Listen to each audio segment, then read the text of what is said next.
So thank you to each and every one of you for being here tonight. We have a speaker that is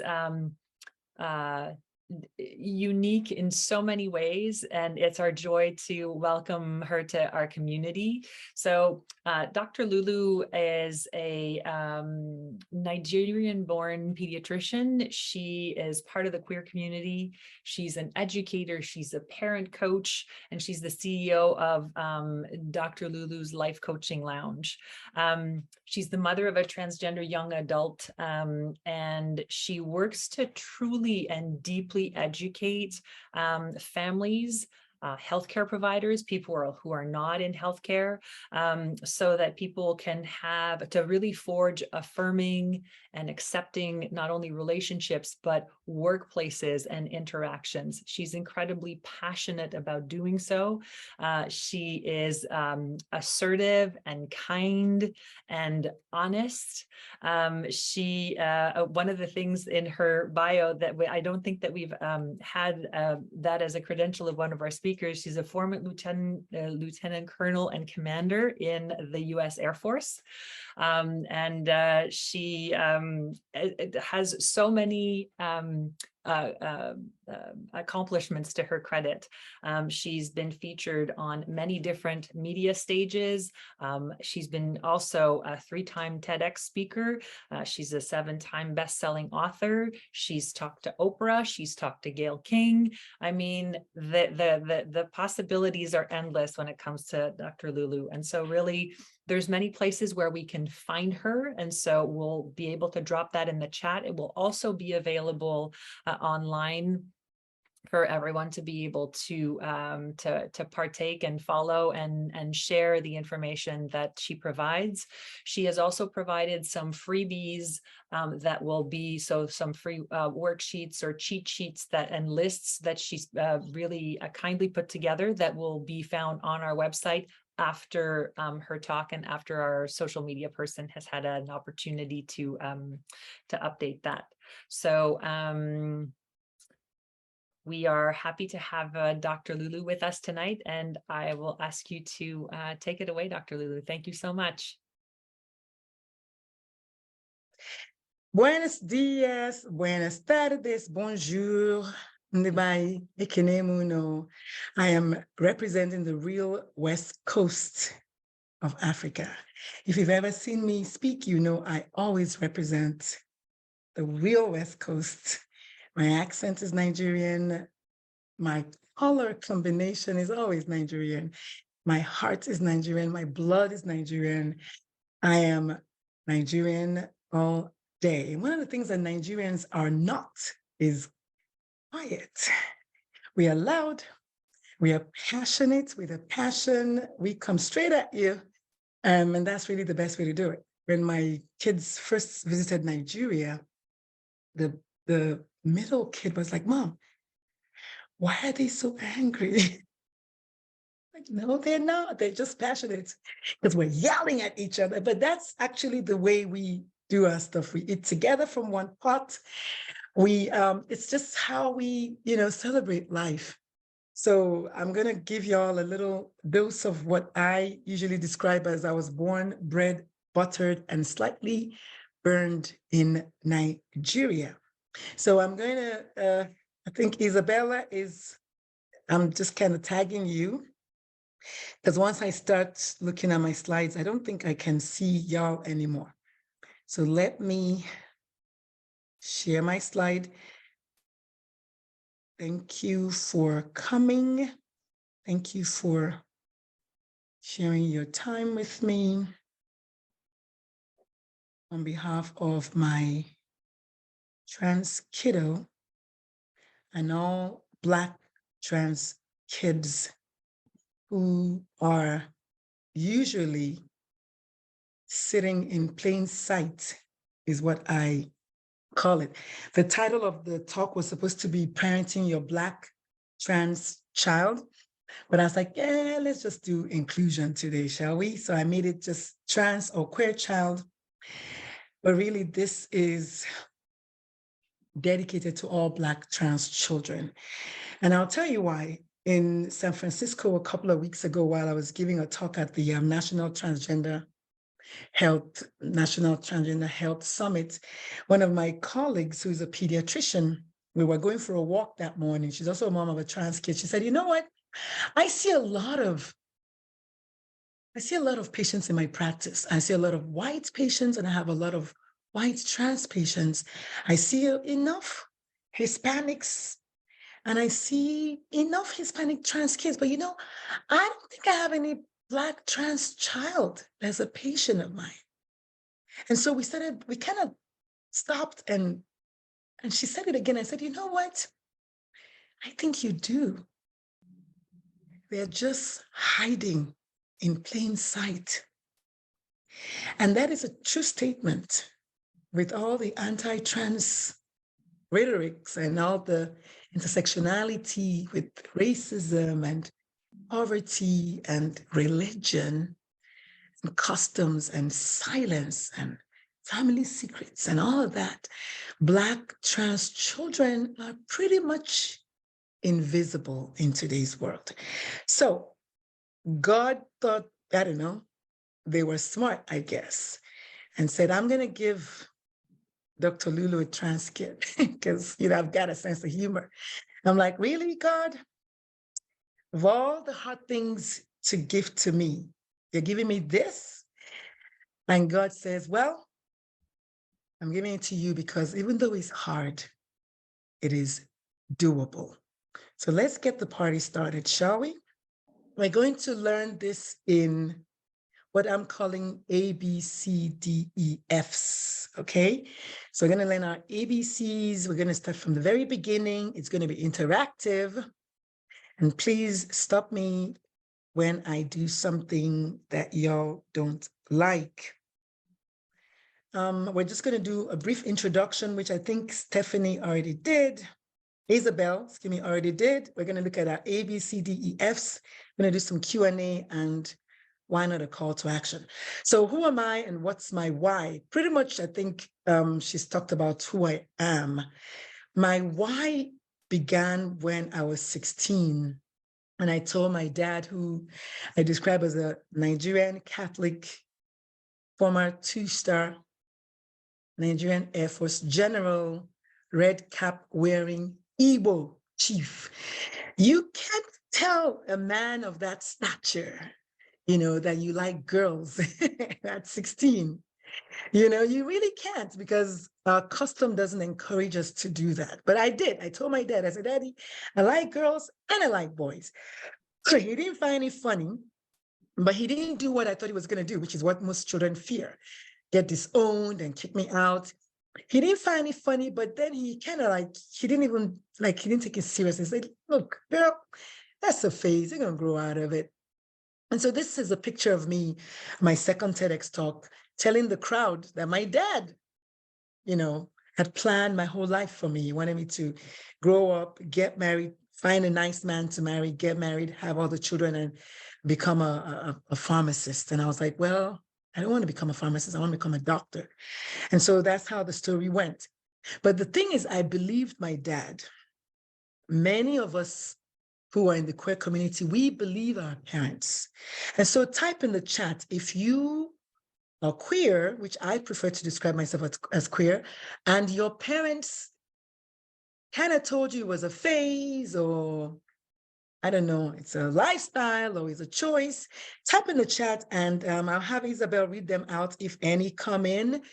Or are you the parent who told your child that it's a phase, or told your child that, it's a choice, or of all the things you want, why this?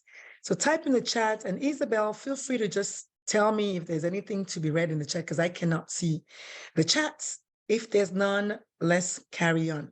So my why started at that day when I told my dad. And then I, fast forward, I went to medical school, graduated, got married.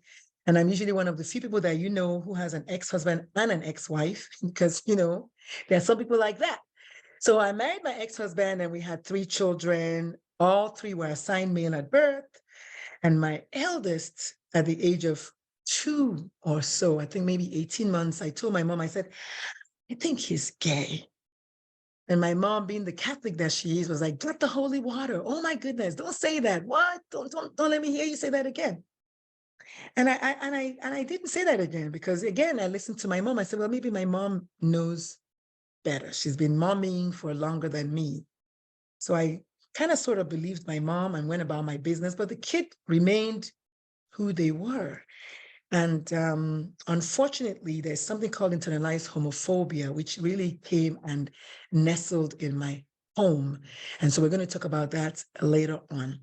But the reason I'm standing here talking to you is my child went through the journey of first, we assumed male at birth, then we assumed gay, then they came out as non-binary, and then came out as trans. And so there will be maybe in your family, your children, your grandchildren, your nieces and nephews that may go through that journey.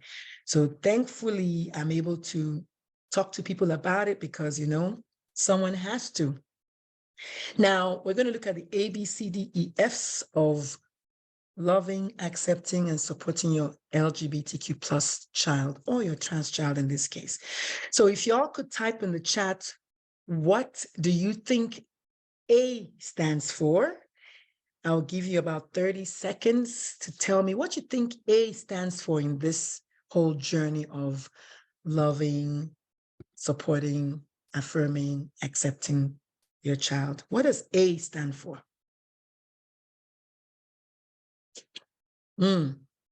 Thank you. I see the chat. The chat is lighting up, and it's Yes. acceptance. That is the answer. There's awesome as well that's coming up. Okay. I like awesome. What else? Awesome and acceptance. Okay, Those are the cool. ones that are coming through. Okay. So A is for awareness of your thoughts. Oh my goodness. What? Dr. Lulu? Of course. So before you do anything in this world, you must first think about it. So awareness of your thoughts is what the A is. Did anyone think about awareness of your thoughts? The truth is, ever before your child is born, you have a thought about the queer community. You have a thought about LGBTQIA, PPO2S. You have a thought about it. Awareness of your thoughts is so critical because ever before your child is born, you already are thinking something about the queer community. Very few people are thinking, oh God, yes, I'm going to be a parent of a queer child. Not. So awareness of your thoughts is so critical because if your child doesn't express themselves as something in the LGBT plus community today, they might do so tomorrow. So what you're thinking today about the queer community is so important. And yes, I usually interchange queer with LGBTQ plus because queer is one syllable. So the first thing is, what are your thoughts? So please type in the chat, what were your thoughts before your child ever shared their true identity with you or their sexuality with you? Please type in the chat, what were your thoughts? Be honest with yourself because that's the only way you can move forward, right? So Isabel, I'm going to pick on you because I remember your name, and Cindy, what were your thoughts way before your kids came along about the queer community? What were you thinking about them? Isabel, you can unmute yourself and tell me, what were your thoughts before your child was born? I was accepting, and at the same time, I think that I've said this often to this group, acceptance, and it also shifted when my child came out from I'm accepting from over there to I'm accepting to in my kitchen and in my family and in my day-to-day. And so it was more from a distance at an arm's length as opposed to embracing. Okay. Yeah. Okay. Well, I'll tell you what my thoughts were. My thoughts were not in my house. I don't want to hear about it. I don't want any of my kids to be LGBT because my dad already told me it was a phase And at the age of 42, my phase was not phasing away. So I was like, I don't want this in my house. Maybe I'm the only one. This is good. But I will tell you right now that I was not buying it. I didn't want to hear about it. And I certainly didn't want to acknowledge when I saw my kid and I shared it with my mom, and my mom was like, no, no, no. So I was like, you know what? Then I guess we're not going to do it. Because I was also raised Catholic, very Catholic, so Catholic that I taught Bible study when I was a younger version of me. So we were not going to be trying to acknowledge anything about queerness in our children in my home. My ex-husband is still exceptionally homophobic. So he was not trying to affirm his child either. So A is awareness of your thoughts. A also means acknowledge your child. So somebody please type in the comment, what do you understand by acknowledge your child? Can someone please type in the comment, what do you understand by acknowledge your child? That's kind of different from, I know you all are waiting for the big word acceptance, but this is when accept comes in. Accept yourself. A lot of people think is accept their child. That's why I have a job. That's why I have so many clients, because they think it's the child that they need to accept. But I have news for you. Your child is fine.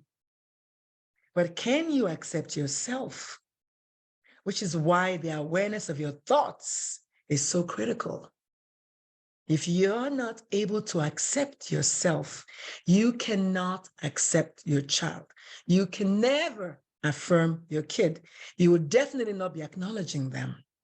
And so acceptance of self is numero uno. I put it at the end because I like the little upside down pyramid.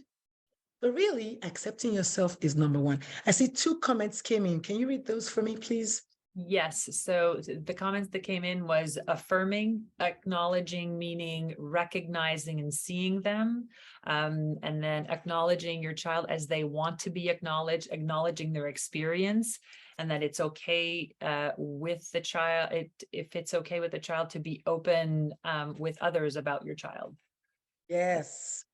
Acknowledge when you walk into a room full of people and your friend waves at you from a distance, you look up and you acknowledge them. Yes, I see you. So whoever said, be seen, I love that one the most, because you tell your friend, even without saying anything, you make eye contact, you're like, I see you. You nod, maybe you wave back, you smile, something. It can even be non-verbal. So very, very good. But remember, the most important A here is acceptance of self.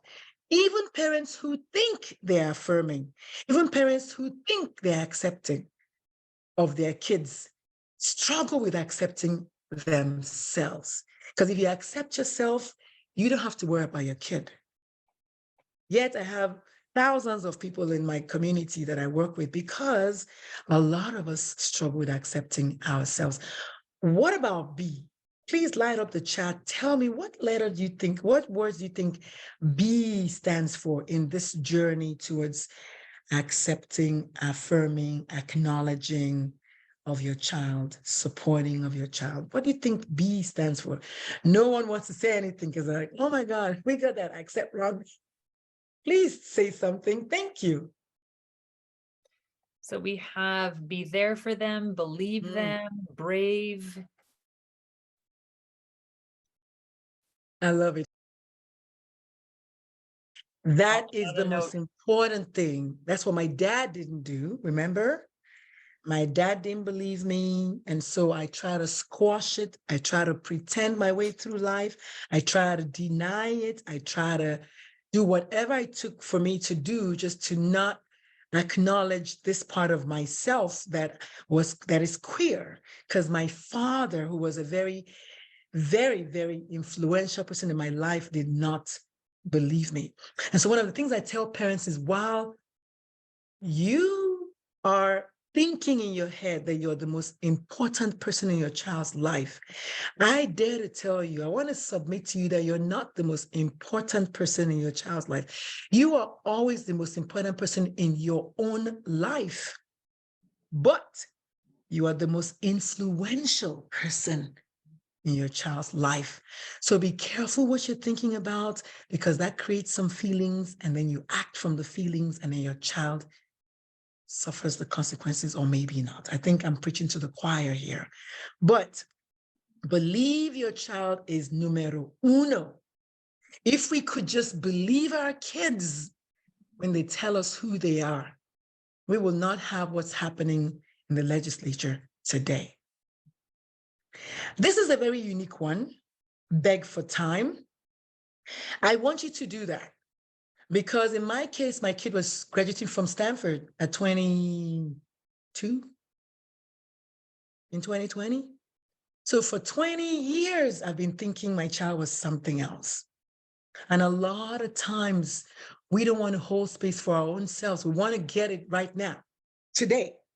I want to know it already. But the truth is, you can't. So beg for time from the universe, beg for time from your child as you work towards it, though. Because the whole idea of begging for time is it's not like my dad who is begging for time and the whole time not even trying to use the right pronoun, not even trying to use the right name. That's not what I mean. Begging for time in this case is literally working towards it. When I get angry, I'm just going to come out and tell you right now, I'm a Nigerian, red-blooded Nigerian. When I get angry, I mispronounce, I misname, I do all of that. So I begged for time up front. I said, dude, I need you to please work with me. I'm going to do this, but I might slip up. And most children will hold space for their parents. We don't really want that to be the case because we are the adults, but most kids will hold space. So beg for time. And then you have to become an ally. And allyship is a doing word. Allyship is like love. It's a noun, it's a verb, it's all of that. You cannot be an ally from a distance. You cannot be an ally from a corner. An ally will roll up their sleeves and get dirty. They will speak for the person. They will fight for the person. They will speak with the person. They will fight with the person. My definition of an ally is a person who sees your fight, fights with you, and fights for you. Becoming an ally is the only way you can become the parent your child needs. And that may not mean painting the whole house rainbow colors. That may just mean acknowledging what they told you. And that's all your child wants. But we'll talk about that in a minute. What about C? Did any other things come in while I was talking, Isabella? Yes, a couple of things came Oh, in about okay. the letter B. It was to, after brave, it was be there for them, being and being present, as well as bestow love. Love it. Love it. This is so good. Every time I give this talk, I add more, more to my little repertoire. So this is exactly why I do it. There's so many things you can do. We just don't always know that we can. So what about C? What do y'all think C is for? C is very easy, I think. I think C is maybe the easiest one. So let's see what y'all are saying. Yeah, we have care, collaborate, communicate,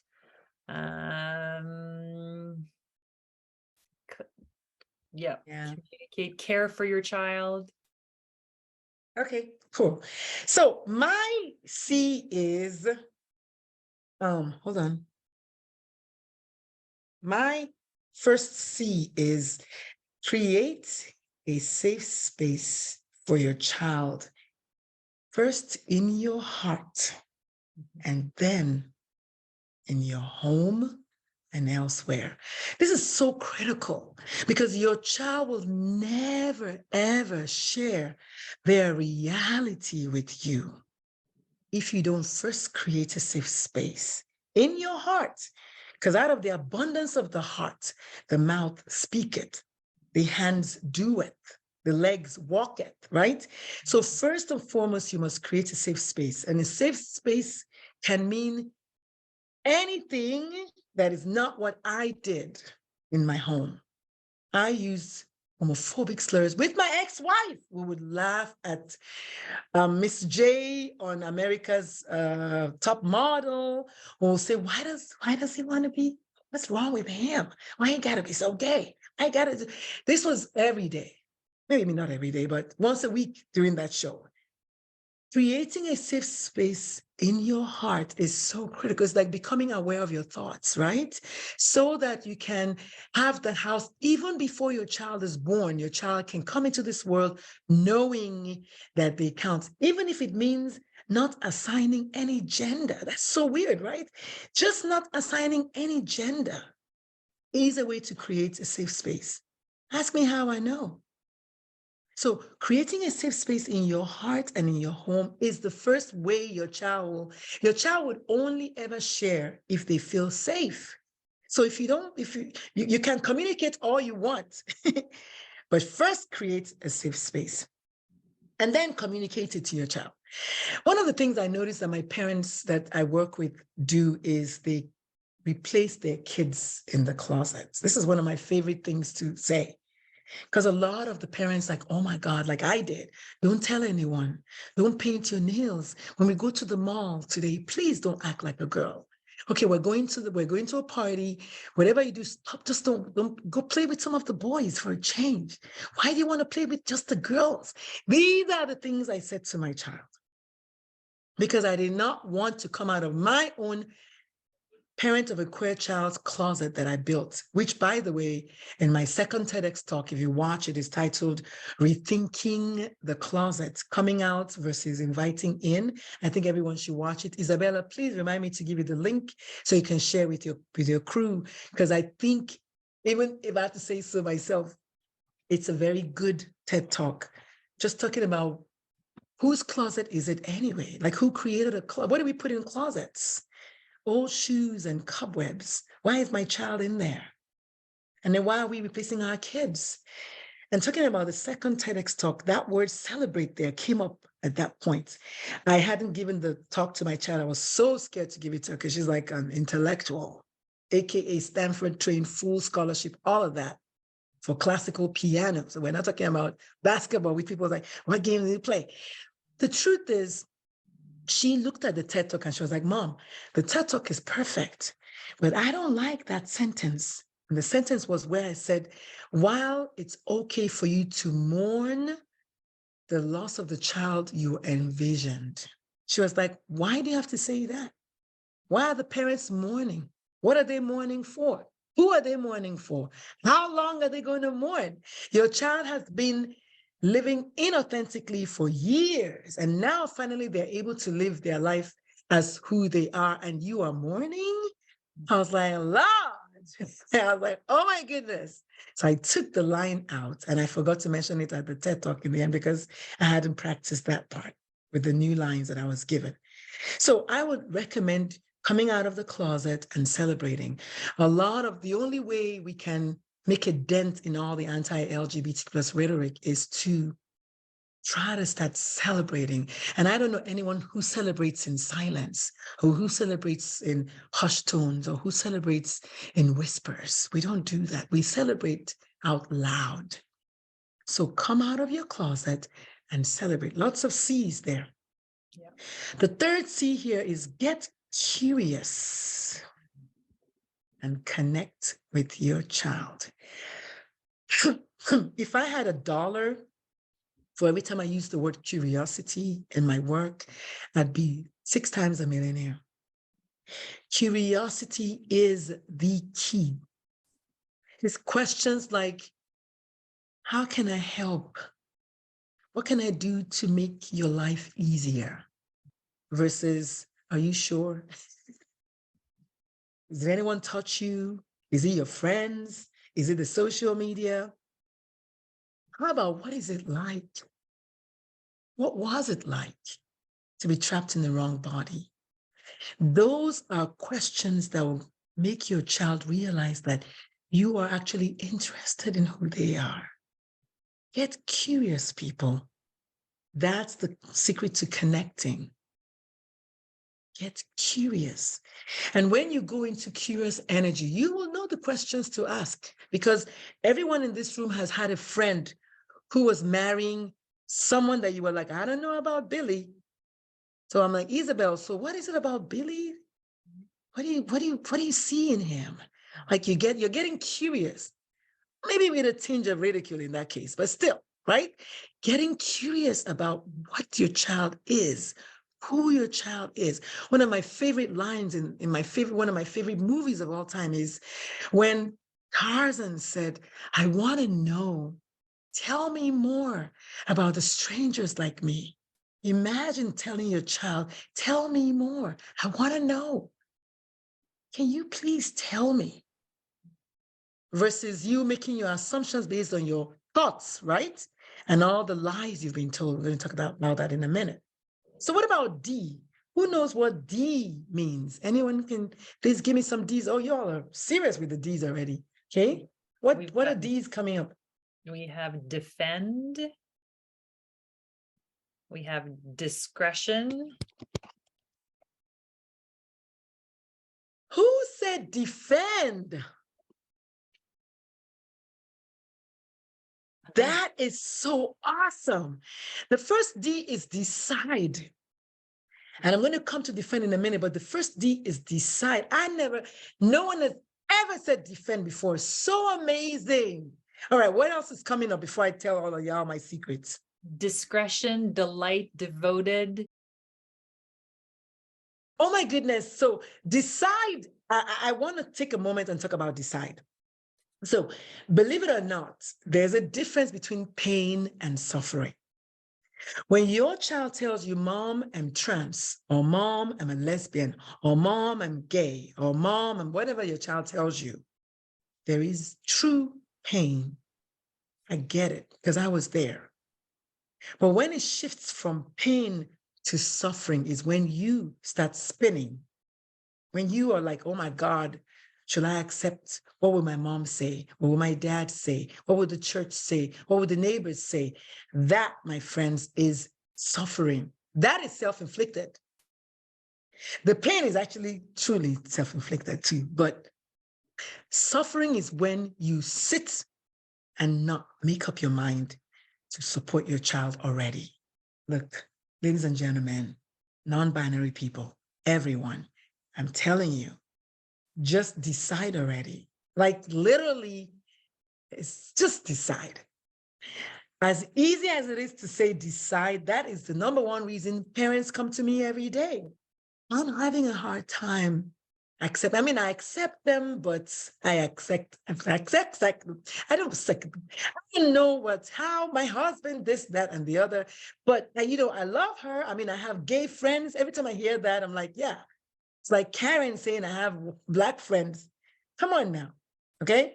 So just decide to support your child. Like literally, when you lean into that, the universe will just shower you with all the ways to do that.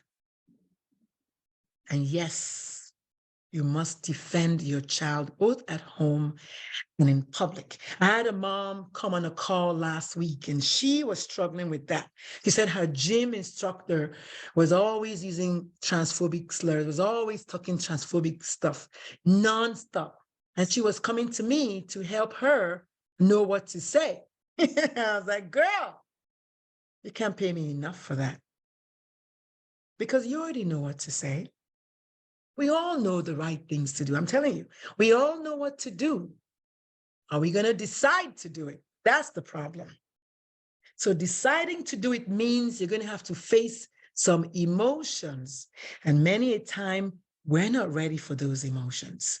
So defending your child at home, in my case, from my parents, in my case, from my ex-husband, in my case, from family members, that is where charity begins, people. Yes, of course, public too, in school and all that. Well, first of all, at home. One of my books that is coming is titled, What If My Child is a Bully? In that book, I talk about how we raise the bullies. We're so busy. They come to me telling me, oh, I just don't want my child to be hurt. I don't want my child to be bullied. I'm like, yes, but are you the first bully like I was? A lot of times we're missing the point. We're trying to find someone who's going to hurt our kids out there, but we're really the ones doing it first at home. I need you to use sensitivity when you're going about this business. Think about it. If anybody asked you about your genitals, how would you feel?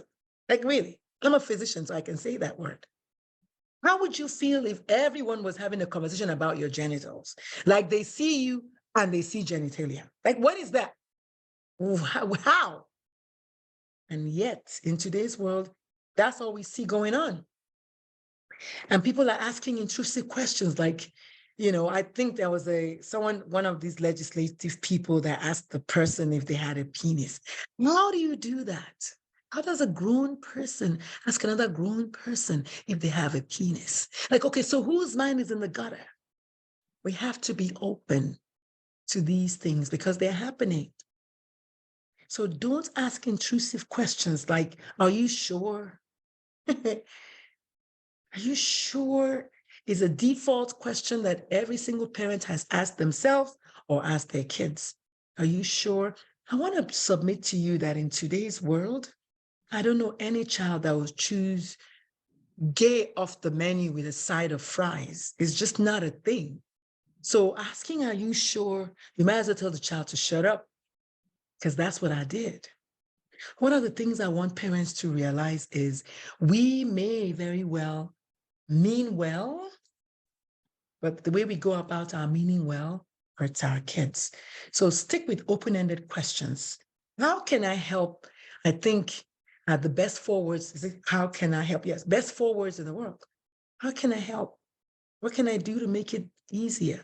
Your child might just say nothing, or just make dinner, or whatever they want, versus, oh, okay, let's buy flags. Let's, whatever. That is also not affirming. That's over affirming is not affirming, because that's overcorrecting. That means that you're trying to hide from something. And usually it's a feeling. We're going to name the feelings in a minute. So what about E, people? Y'all are so smart. What about E? Who's getting the next book? What about E? We have embrace, explore, encourage, empathy, educate, empower, engage. I had excitement. I was waiting for educate. Yes. I like to say edumacate. My ex-wife used to say edumacate. Edumacate yourself. I love it. This is great. These are great E words. I love educate, but I definitely love empower. Empower is so critical. I don't think that's my first one, though. You want to eliminate transphobia. Hello. We want to eliminate transphobia. It can be your feelings of transphobia. It can be transphobic people. It can be transphobic places. I told that mom, I said, ma'am, I don't need to tell you what to tell the man who is your gym instructor. If the person is transphobic, quit going there, right? Eliminate him from your world. Like, literally, we know what to do. She wants me to tell her what to do. You don't have to go there. If someone punched your kid in the eye, you're not going to go back there. But that's what they're doing. So we always know what to do. A lot of times, though, it's our feelings. We have these feelings that are not very good, and we don't want to let go of them. Absolutely empower your child. So can someone type in the comments, the person who said empower, how would you go about empowering your child? Do you mind typing in the comment, whoever said had written empower, please? And it can be a broad call to anyone who's there to speak about empower. How do you empower your child? How do you What are the ways you do that? How do you empower your child to live authentically? How do you do that? Isabel, how do you empower your child to live authentically? Let's see if you get a book. To empower them to live authentically is to everything that's been said before. Really, so actually the answer is by living authentically yourself. Okay, the word authenticity means truth. If you are honest and truthful and living authentically, your child will copy that. And that includes kindness, self-care, compassion. So you're right. All of the things that we said before, but you have to first be the example. You're the first influencer your child ever had in their life. Yeah. So yes, living authentically is one way for your child to also embrace their own authenticity. A lot of parents will remain in the closet and never come out of the closet themselves as queer people. Ironically, when my child embraced their own authenticity, that gave me the balls to become that much more authentic in my queerness. Hmm. That is a true statement because I started saying, you know what, to hell with it. I'm gonna live my life because I'm not gonna leave this world alive. So I might as well live my life authentically. What were you saying? Sorry. I'm sorry, I spoke over you. In terms of empowering your child, how would you go about doing that? Their answer was to see and hear them. Love it. Yeah. Love it. I love the hear parts too. I love that part. Very good. Most times we say see, but I love the hear part. Very good.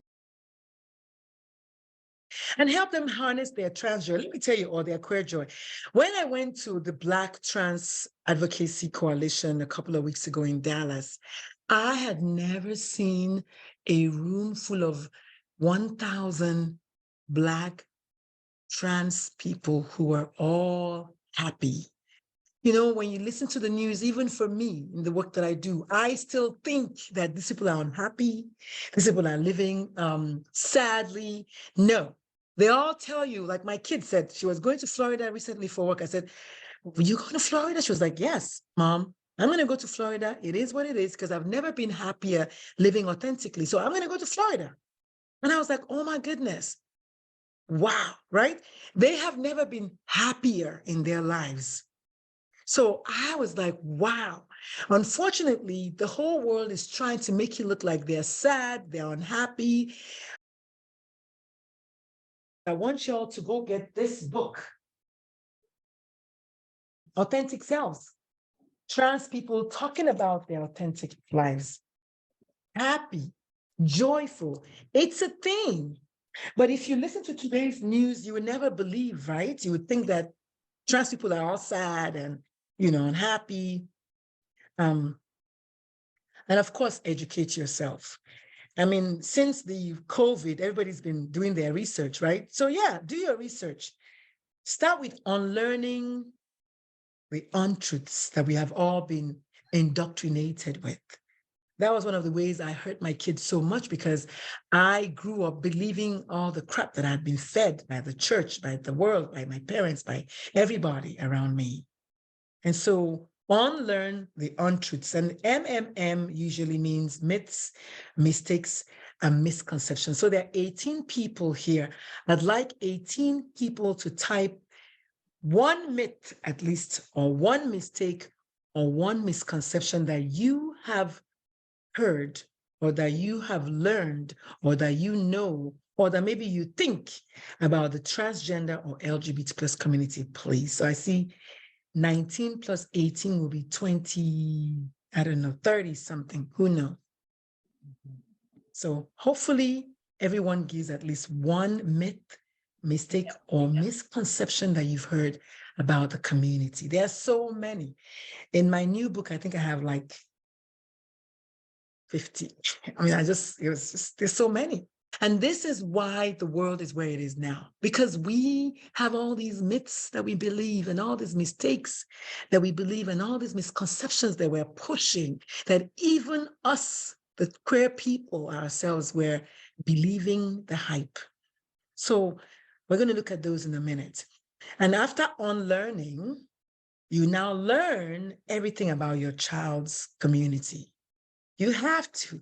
As a doctor, I can tell you this, like if your child had epilepsy, you would read every book about epilepsy out there. If your child had, I don't know, what can I think of now? Some kind of random bug, there's a rare bug that caused some kind of disease process, you will be looking it up.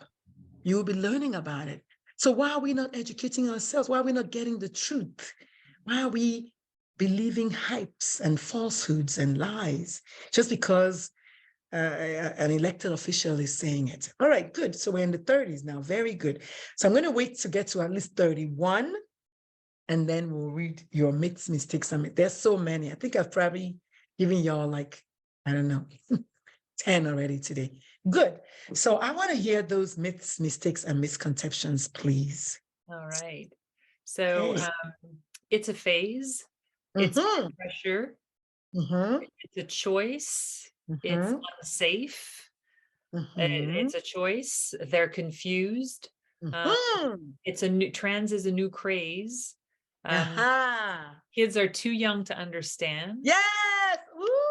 Young That's children one of the can't. ones I get all the time. Is my child too young? You know, I want to address that one because a lot of people don't know this, or maybe they already do. And I'm not going to ask you, I'm just going to tell you. You can look it up.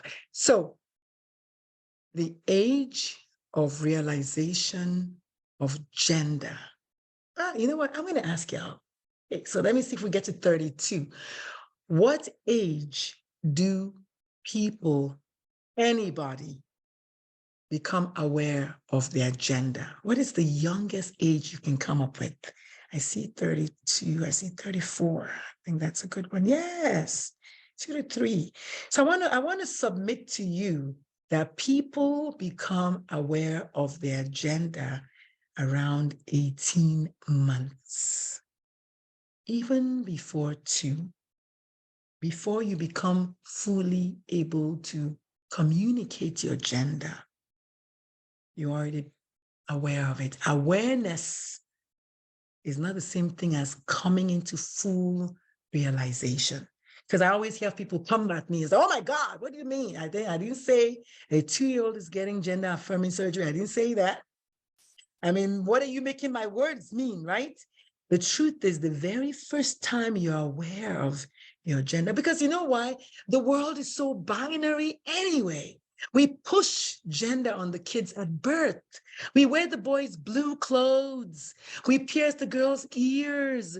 We give them footballs and toy dolls. So we already are pushing it, but they're not aware of, they're not able to use their words to articulate it until they're about 18 months, right? And so at the age of 2, when you ask a cisgendered boy, are you a boy? They'll tell you, I'm a boy. And then a cisgendered girl will say, yes, I'm a girl. And that's where the argument is. A child who therefore is not cisgendered, but is still able to say words, what do you think they're going to say? They're going to say the word that is in alignment with the gender they've been assigned at birth. Because we are telling them that anyway. And when your kids tell you, well, mom, I'm not a boy, you'll be like, no, you are. Yes, of course you are. What do you mean you're not? Hush your mouth, go get your pants, right? And then you say it 2 or 3 times, and what do you think the child is going to do? They're going to stop telling you. And this is normal. So the children are aware. They just may not tell you. They may not understand it. They may not feel safe enough to share it. Again, remember coming out, which I don't like using, but coming out or sharing is about safety. And that's why my kid was 22 before I found out, because I did not make the house safe enough for them. So, yes, where were we? What about the F's, people? This is going to be fun. This is going to be fun.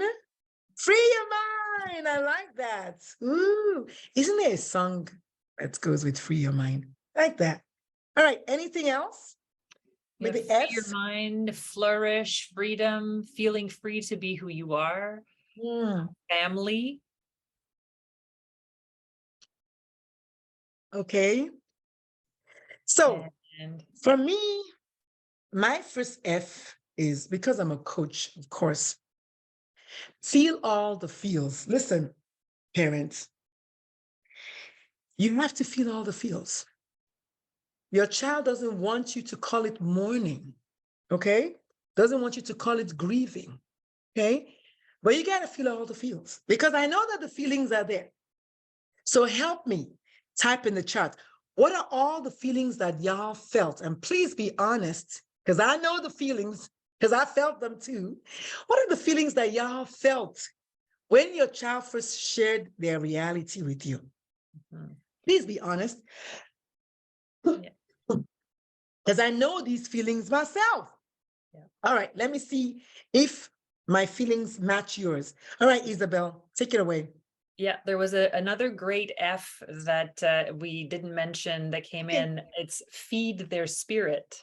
Oh, oh my goodness, Good I'm one. stealing that. Yeah, I'm so stealing that. I love it. yeah. I don't know who wrote that, but I am stealing it. Thank God this thing is recorded because I'm so stealing it. Thank you so much for sharing that. That's amazing. I think you should get a book. So whoever said feed their spirit gets a book.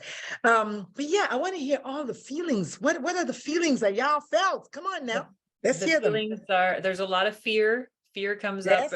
many times. Confusion, scared, a little sad and concerned for their future. Sadness, anger, fear. Life will be difficult. Confused. I put Worry fear in the for middle. safety. Worry. Yeah. I put fear in the middle. And thank you all so much for finding this talk and this space really safe enough to go there, because that's vulnerability in action right there. So I want to just hold space for everyone who shared, because this is real. Don't let anyone fool you. That's why I said it's hard, but it's doable. Absolutely. I felt shame like no other. I don't think you said shame today, did you? I didn't see shame. Okay. I felt shame like no other because we feel shame. We do not want men, cisgendered men, do not want their sons to be trans women. Write it down, tell them Dr. Lulu said that. That's my original quote. I do not know any cisgendered man out there who's like, yeah, that's my, nope. They make it about them. I made it about me. And so I felt shame. And then my ex-husband came from the corner and said, yes, you made the child gay. So I felt guilt. And then I know that my child is Black and a trans woman. So of course, fear is like my best friend. And then overwhelm, because look at the news today. We have no way to go. So yes, overwhelm. And then confusion. Like, okay, so do y'all want us to go or do y'all want us not to go? Which is it? Are you a boy or are you a girl? Which is it? Are you both? Are you neither? What are you? These are real emotions. And that's one of the beautiful things about coaches. Now, I have a therapist, okay? But I have 3 coaches. So I'm not saying don't get a therapist. But what a coach does is helps you move forward, because you will spin out of control. True story, I had a dad in my Facebook community who tried to take his own life because his only son is gay. If I ask you right now, you will guess the race of that person. This is not a racially divided talk, but that person is Black. Black men do not want effeminate sons, even as they themselves are on the down low. It's a terrible thing. This is what we've been taught and indoctrinated and has been imbibed in us and just forced in us. This is a reality, though. And our children are paying for it. And we are paying for it because we're still suffering. We may not think it is. We may dig our heels in and insist that we are the bosses. But I'm telling you, that's suffering. So thank you all so much for sharing those emotions. I know that fear means false evidence that appears real. At least that's what Lisa told me. So when we're afraid, the question is, what do we do or what do we not do? And that's what a coach helps you decipher. Because a lot of times when you're in that fear energy, you're not able to find support. You think you're the only one in the whole world. Really? I know I thought I was the only one in the whole world. So if anybody here has supportive family, please type yes in the chat, because I did not. Okay? That's one of the big reasons why our fear is off the chain, right? I didn't have a coach. And so my fear became fear and guilt and self-doubt and beating myself up and lack of compassion. And I hid deeper into the closet because I did not have one lick of, to this day, I still don't. I'm trying to get my family to just please, right? Maybe your child can get support at their gender sexuality alliance at their school. This is a big one. And I put that there, even though this is for the parent. I wanted to put that there because a lot of people don't know that this exists. You might have friends who are in the queer community. I know a lot of people, it's like, well, I don't mind being friends with you. I just don't want my child to be. This is a statement that I know I'm not the only one that has thought it in their head before. Yeah. You can be gay all you want, but just don't bring it around my child. Like your friend is the one making your child gay, right? And yes, you need to talk to a therapist. What a therapist does is helps you analyze your emotions, helps you figure out how you got there, and brings you to present so you can function. That's what a therapist does. The coach takes the baton from the therapist and moves forward. So now how do we move forward? Now that we know why you're feeling shame and guilt and fear and overwhelm and confusion, how do you now move forward? Bring your stuff with you if you want to, like Iyanla Van Zandt says. She makes you carry all the rocks. Go to social media. Find support. There are supportive communities on social media all over the place. Everybody knows that PFLAG is one of them, right? I didn't want to name any fancy names, but I needed to put that GSA there because my kid was one of the founding members of their GSA in their school. And that was when it dawned on me. I said, okay, this kid definitely is in the LGBTQ community. You do not help start your GSA in your school if you're not. However, when I asked her, are you gay? Or like I like to say, is you gay or is you not gay? She was like, Mom, I'm not sure. But what I heard her say was no, right? But that's not what she said. But what I wanted to hear was no. So even though she said, Mom, I'm not sure, I heard no. The truth is you can do this. This is not the hardest thing you're ever going to do.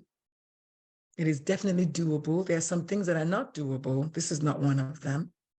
Parenting your queer child is doable. You can find your own form of parenting joy if you will allow it in, though. If you allow your child find their queer joy, their trans joy, you can also find your parenting joy. It's there for you. Just decide, right? That's what we said. And yes, the coach can help. Hint, hint. Okay, good. So we're going to go over it. So let me hear the chat again. What were the A's? What were the B's? What were the C's? What were the D's? We're already done. Yes and no. Very interesting. Face everything and recover. I love that. Y'all had supportive families. So good. I love that. Isn't it weird though that with all of the supportive family that all of y'all had, you still worry for their safety. You're still confused. You still think life will be difficult. You're still full of fear, sadness, and anger. Still a little sad and concerned for the future. You're still confused and scared. So this is the thing, right? Because not one thing is going to fix it. I love, love, love that. Okay, so just a quick review. So the A's were accept yourself, acknowledge your child, become aware of the thoughts in your head so that you can affirm your child. Who can write the definition of affirmation in the chat for me? Because that's one word that people struggle with a lot. They think it means acceptance, but it's not. B is believe your child when they tell you, and then beg for time if you can, so you can become the parent that they need. That is critical. That means if your child doesn't want you to tell the other spouse, it's not your place to tell the other spouse. I get a lot of parents telling me that, well, I'm supportive, but my husband is not. Well, I'm supportive, but my wife is not. Well, I'm supportive, but my girlfriend is not. And all that, and 2 bags of chips. It's actually not for you to share. Now, your job is to ask the child maybe their thoughts about why they don't want to share. A lot of times it's about safety. If your child doesn't feel safe, they're not going to want to tell that person. So that's a kudos to you if and when your child tells you. That's kudos to you for creating a safe enough space for them to do so. So just remember that, okay? And decide to just support your child and defend them in public. Don't come asking Dr. Lulu, how do you do that? I don't know, because I know you know how to defend your friends. And please be respectful. Don't be intrusive. Don't ask intrusive questions. Stop asking about genitalia. Not that you all do that, but well, the world is today, right? And then finish strong.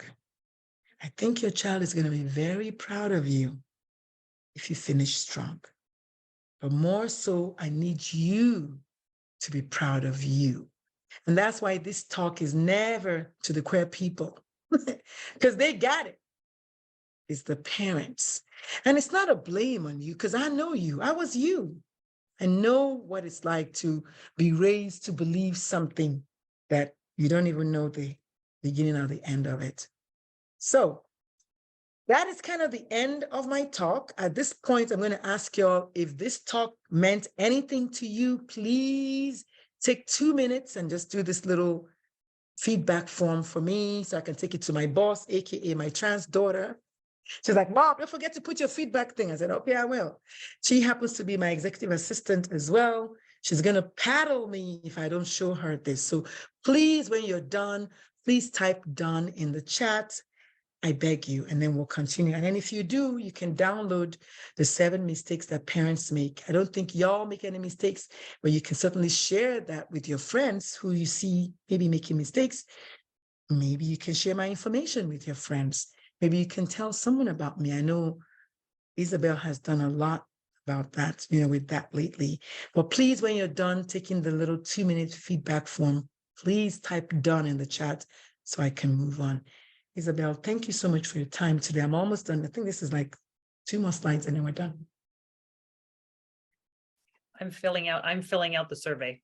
Oh, thank you. You can also go to talk.ac/Dr. Lulu to fill out the survey. Okay. Okay.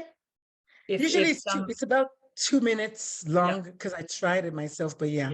But yeah. Okay. So the next thing I have is just this picture that I took with a bunch of parents from the Black transgender advocacy. I was just so happy to see all these parents truly loving and supporting their kids. I had never been in a space like that before. I never knew that this thing existed. I thought I was the only one. I was so happy, as you can see, with my big mouth open there. So happy to see that all the parents are there who love and affirm their kids. And again, I think you all are kind of like, I'm preaching to the choir here, but I was so happy to see that. So I want parents to find their joy in parenting their trans kids. And yes, I have Black trans kids because that's kind of who I am and that's who my kid is. So I have a default for her, right? But I want parents to find joy in parenting their trans kids. Like truly, there's so many more things coming at you anyway. So this is just one that once you just make up your mind and just decide, it gets easier. So here's how. So it's hard, I know, because I know your thoughts. I used to think those thoughts. And yes, I had to also unlearn my untruths. There were lots of lies that I've been told. We talked about some of the misconceptions today. Eliminating homophobia is nearly an impossible task today in today's world, but it is what it is. One of the ways to go around it is getting curious and connecting with your heart. I think somebody said something about that today. Get curious with yourself about why you think this way, about anything really, but especially about your child's transness. Why are you thinking that way? And yes, you can find parenting joy if you look hard enough. It's as easy as literally just deciding. And then as much as possible, celebrating your child's authenticity with your allyship every day. So this is the book that I'm going to give out for free. It's my brand new book. Please use the QR code and sign up if you'd like to get a copy of it, or if you'd like to get kind of the first to know when it drops later this summer, I hope. But yeah, so it says summer 2023. So that's going to happen. So please use the QR code and help a sister out, right? This one, and thank you so much, Isabel, for telling me to do this because I needed to do this. So I have a 3-day gender identity challenge coming up on the 26th through the 28th of May. That's the box on the right.